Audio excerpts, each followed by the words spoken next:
Oke guys, welcome back to Daily Charting with Toshi, di mana kita akan daily chart your favorite cryptocurrencies. Dan cryptocurrency market pump sebesar 5,91%. Dengan total market cap di 2,38 triliun US dollar, sementara untuk Bitcoin dominance meningkat sebesar 0,48%, ya, artinya lanjut membuat higher high. Volume meningkat sebesar 31,51%. BTC pump 6,85%, Ethereum rally sebesar 4,15%. Wah, apa penyebabnya nih Bang? Kemarin kan masih konsolidasi tuh ya. Konsolidasi dan kalau kita mulai secara shorter termnya masih cenderung bearish. Kenapa tiba-tiba Bitcoin bisa nge-pump? Jawabannya simple. Tada, Bitcoin dominance apa? Ngedam. Ya. Ngedamnya signifikan bahkan ya 0,7% untuk indeks dolar itu very big. Sekarang coba cek lu ke ya exchanger lu, lihat USDT berapa ya. Yang gua lihat itu ada sampai ke 15.900-an. Dimana kita tahu USDT kemarin tertinggi itu sampai di sekitar 16.600, paling tingginya stabil di 16.200 sampai 100-an. Sekarang tiba-tiba rupiah dengan USD adalah 15.900-an. Artinya jelas indeks dolar terjun payung. Wah, kok bisa terjun payung Bang? Ya. Nah ini dia ya, langsung berhubungan sama newsnya. Dimana menurut Swissblock ya, softer inflation reports dan juga retail sales yang jujurnya jelek sih ya. Nah, ini membuat orang-orang berspekulasi bahwa oke, waktunya kita mulai untuk mungkin masuk ke dalam risk on asset ya, karena bukan cuma Bitcoin ya. Kalau ngecek S&P dia baru saja new all time high ya. S&P 500 itu baru saja new all time high ya. Gila, gila, gila, gila, gila. Ya, lagi-lagi ya, market bisa berubah dengan TA ya, terutama TA bisa berubah hanya dalam sehari, pecah struktur karena dapat news yang penting. Gitu, makanya gue bilang TA tuh akan cenderung really works kalau nggak ada fundamental yang gila gitu. Kalau lo perhatiin ya, Bitcoin tuh mulai pecah struktur. Ini kan strukturnya jelas nih ya. Lower low, lower high, lower low, lower high. Nah, di sini pelan-pelan mulai membuat suatu higher low. Gue udah bilang ini pertanda ada possibility bisa reversal. Tapi gue bilang di sini masih belum cukup bukti ya. Nah, apakah ini bukti yang sudah cukup untuk Bitcoin beneran reversal? Ya, lagi-lagi di sini kan bukan channel dukun, kita semua pakai data dan fakta. Ya, tentunya kita bisa lihat di sini sudah ada satu skenario di mana mulai cenderung lebih bullish. Karena kalau kita lihat dari strukturnya lower low, lower high, lower low, lower high, mulai berubah menjadi apa? Higher low dan higher high. Ya, kita nggak bisa pungkiri ini terbentuk suatu higher high. Ya. Nah, lagi-lagi nih pertanyaan yang super apa ya, super juicy-nya adalah apakah kita sudah masuk ke dalam skenario bullish? Gue pengennya sih ngomong iya aja karena jujur ya, buat lo yang tahu cara untuk akumulasi gue kan gue udah bahas. Walaupun gue menggunakan setengah peluru, tapi gue tetap melakukan akumulasi di titik-titik ini, gitu ya. Dengan tujuan apa? Supaya tidak terjadi FOMO gitu. Dan ya menurut gue sih works ya, karena ya gue jadi nggak FOMO sekarang. Walaupun skenario utama gue kemarin masih bearish di sini ya, gue masih ngerasa bahwa akan lanjut melemah, ternyata ngepam. Nah, gue sih ya santai-santai aja karena sudah akumulasi. Gitu, walaupun lagi-lagi nggak full peluru ya. Ya berarti artinya apa?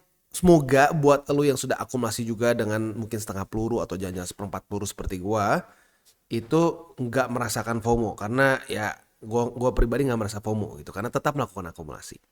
Nah jadi kalau kemarin ada yang bertanya-tanya, Bang, ngapain lu tetap akumulasi walaupun lu bilang ada possibility bisa kena lagi bull support band bahkan ekstrimnya lebih dalam. Nah ini supaya kalau sampai naik gua nggak FOMO dan beli di resisten, tetap stick to the trading plan gitu ya. Nah itu secara bullishnya nih. Bang, masih ada kemungkinan nggak nih ke-reject oleh satu resisten tertentu yang kita nggak tahu ya. Ada technically speaking ya, yaitu MA8. Loh bang, MA8-nya kan sekarang udah mulai dihajar nih. Apakah ini menunjukkan dia akan siap maju lagi? Ini, kalau kita lihat, kalau kita mau optimis, ya kita mau lebih bullish, ya kita berharap kayak gini nih. Ke bawah, sekarang udah mulai ngehajar lagi MA8 dan lanjut ke atas. Nah, tetapi pada faktanya gua rasa lebih sering seperti ini nih. Jebol, dia ada dulu rally ke EMA 8, ke reject lagi baru kena bull support band. Gitu kalau lu perhatiin di sini. Di sini bull support band masih belum kena ya. Masih belum kena, cuma nge-wake. Terus dia retest lagi ke EMA 8 dan baru akhirnya beneran retest ke bull support band. Begitu. Jadi apakah possibility untuk bull support band di retest lagi 0? Enggak juga, karena statistically speaking movement seperti ini terjadi beberapa kali. Di sini ya, di mana dia jebol dulu ya. Ini langsung ya, bukan yang ini berarti. Mana ya? Nah, kayak gini nih. Jebol, retest, bahkan reclaim sekali, fake out ya, dan jebol lagi ke bull support band juga bisa. Begitu. Jadi ini bukan berarti kita nggak ada kemungkinan buat koreksi lagi ya, karena market bilang ya ini sering kali terjadi. Kita bisa di sini, dia ngedam 12%, udahnya minggu depannya pump 15%, kayak reclaim, kayak seperti mau lanjut trennya, tiba-tiba ngedam lagi. Gitu. Jadi ya makanya kenapa gua itu selalu melakukan akumulasi, walaupun secara ya kayak gua tadi bilang ya, main scenario gue masih bearish, gue tetap akumulasi ya supaya tidak terjadi FOMO. Tapi sekali lagi, kalau gue pribadi sampai sekarang tetap masih akan melakukan akumulasinya setengah peluru gitu ya. Nah, contoh lagi di mana nih? Contoh lagi tuh di sini ya. Jebol dari EMA 8, retest, akhirnya baru kena bull support band. Nah, masalahnya kita nggak tahu nih, apakah cuma retest kayak begini dan lanjut lagi ke atas. Ya ini the best case scenario seperti ini sih ya. Jadi dia turun, retest EMA 8, kena bull support band, mantul. This is the best scenario ya.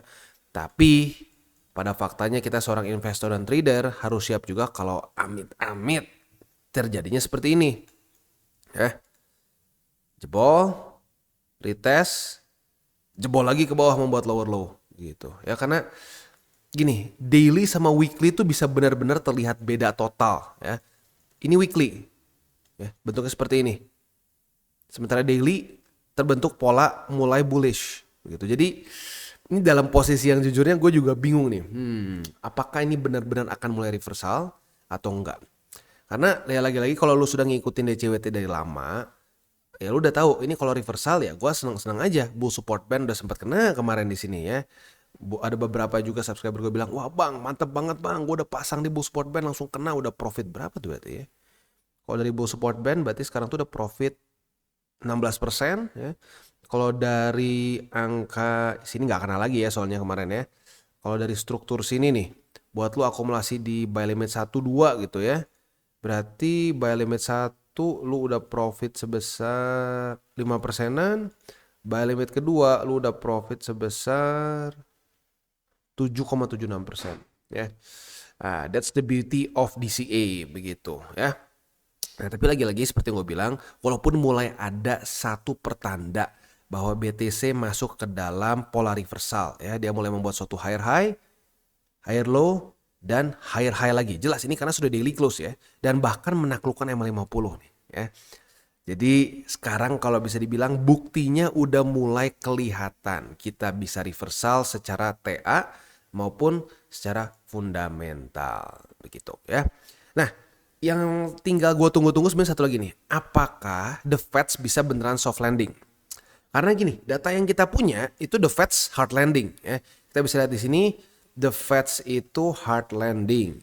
Di mana di sini US tuh kena resesi ya. US itu kena resesi terus turunin interest rate. Nah, yang terjadi adalah Bitcoinnya kebanting lagi. Begitu ya. Dan salah satu yang rada uniknya tuh gini. Waktu dia turun interest rate pertama kali, ini market menerimanya baik dulu nih. Menerimanya baik dulu, dia ada kayak rally. Nah, tetapi suatu double top di sini. Nah, jadi ya lagi-lagi lah. Ini dalam masa-masa yang sebenarnya bingung lu mau bullish atau bearish ya. Kalau kemarin lebih gampang, datanya masih menunjukkan semua bearish. Sekarang mulai campur ya. Mulai campur menunjukkan bahwa jangan-jangan the Feds dalam waktu dekat akan melakukan pemotongan interest rate. Nah, dilema keduanya, pemotongannya telat nggak? Kalau pemotongannya telat, bisa terjadi seperti 2020 lagi. Begitu ya, coba kita cari ada yang lebih panjang nggak ya data ya. Terakhir kali resesi lagi mungkin ya nggak juga ya, soalnya tuh ya kita nggak punya data lagi yang kayak begini gitu ya. Peningkatan interest rate terus turun gitu cuma sekali gitu. Nah sekali ini cuma dapat hard landing. Soft landing in theory kita bagus bisa naik, tapi itu masih teori, belum ada pembuktiannya gitu loh. Jadi lagi-lagi nih, ini dalam masa-masa yang lumayan bikin deg-degan ya.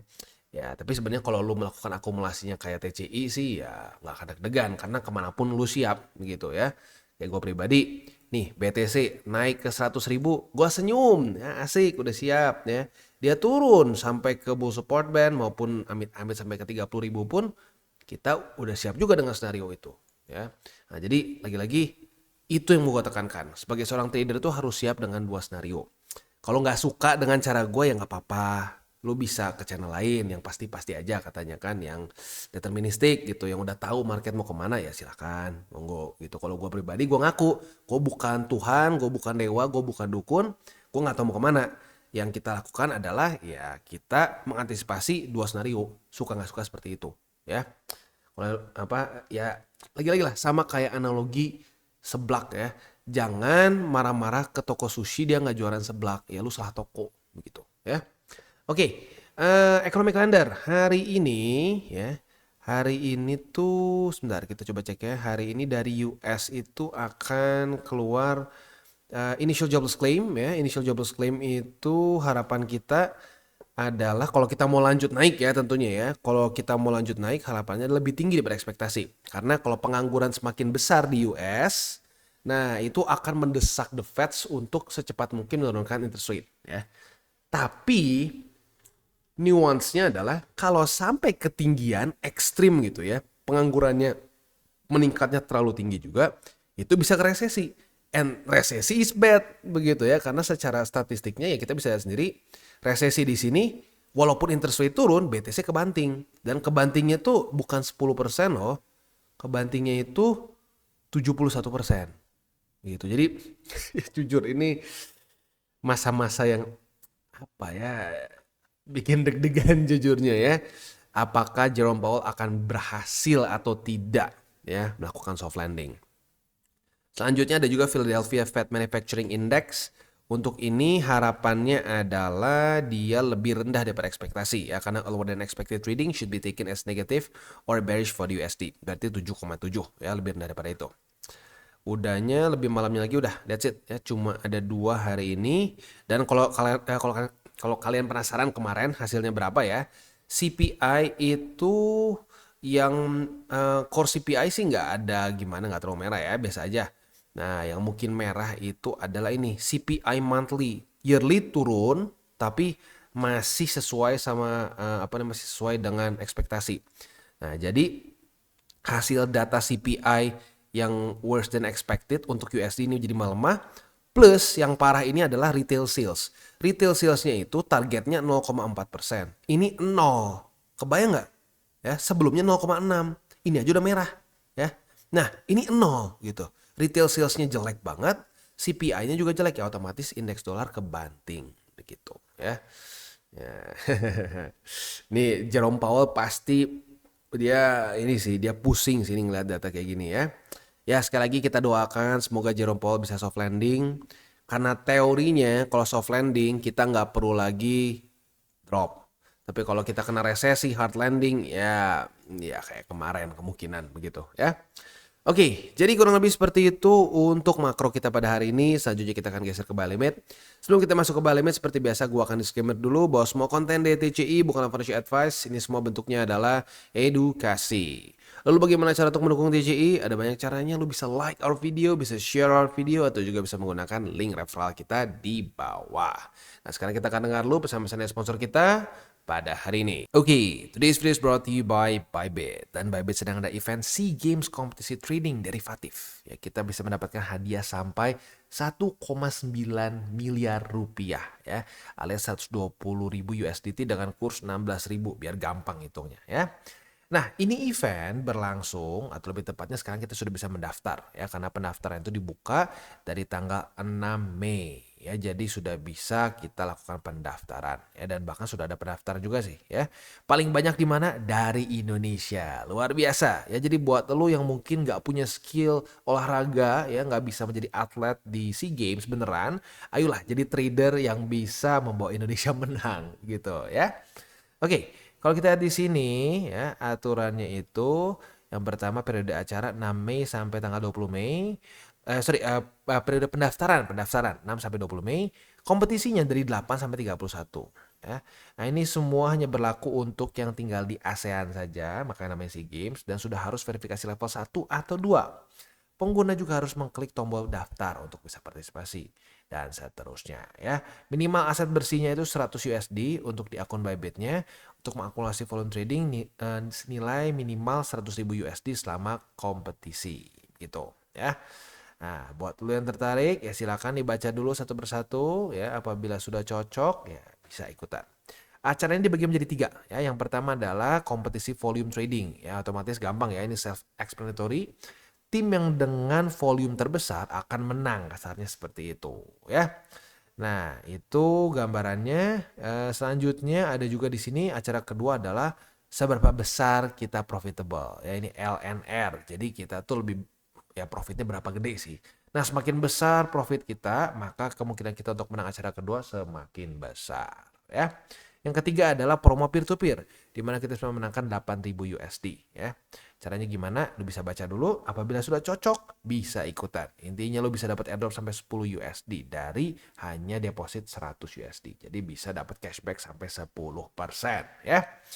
Nah, buat lo yang tertarik, silakan baca dulu syarat dan ketentuannya. Apabila cukup pas di hati, enak nggak ada ganjelan, bisa ikutan ya.